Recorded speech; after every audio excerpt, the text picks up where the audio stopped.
मैं doctor Kirti Mathur, associate professor political science, government Meera girls college. आज हम एमए फाइनल का जो पेपर 5th है, पॉलिटिकल थ्योरी एनालिसिस, उसकी जो 4th यूनिट है उसमें ऑक्सफोर्ड के स्वतंत्रता संबंधी विचारों का अध्ययन करेंगे।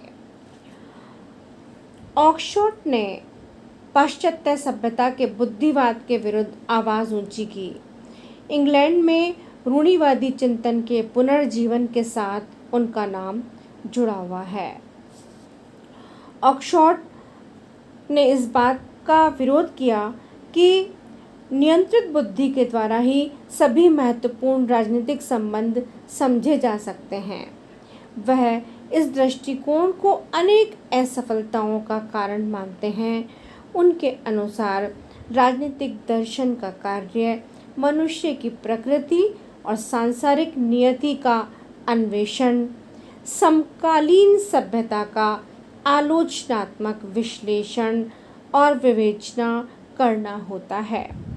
ऑक्सफोर्ड के विचार में राजनीतिक जीवन का ज्ञान पुस्तकें पढ़ने से ही संभव नहीं है।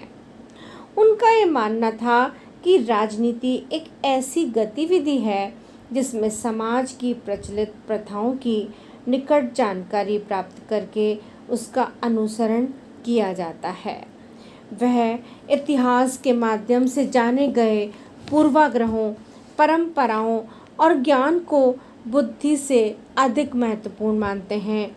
ऑक्सफोर्ड ने अपने अनुभव पर आधारित विश्लेषण में उन आयामों की पुनर्स्थापना पर बल दिया है जिन्हें सिद्धांतवादी लेखक प्राय नकार देते हैं। ऑक्सफोर्ड ने अनेक महत्वपूर्ण पुस्तकें लिखी, जैसे rationalism in politics 1962, experience and its modes 1933, introduction to Thomas Hobbes Leviathan 1957, political education 1951।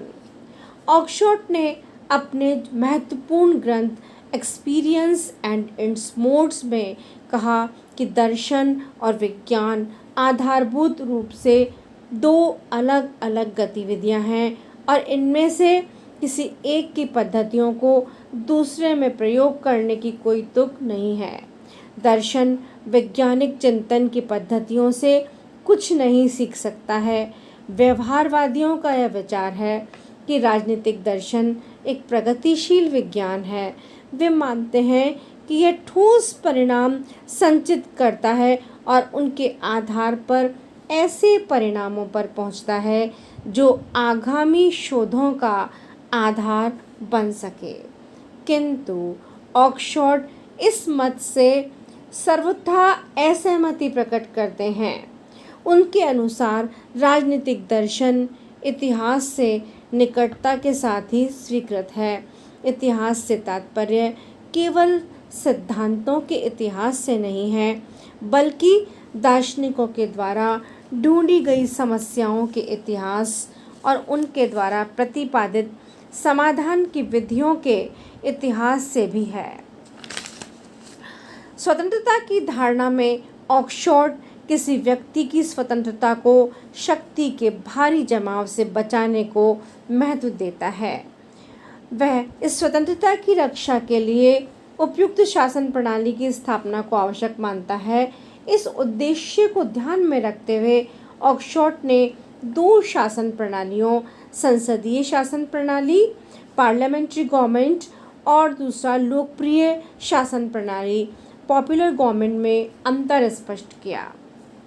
Oxford के अनुसार संसदीय शासन प्रणाली मनुष्य की स्वतंत्रता की रक्षा करती है, जबकि लोकप्रिय शासन प्रणाली उसे नष्ट कर देती है।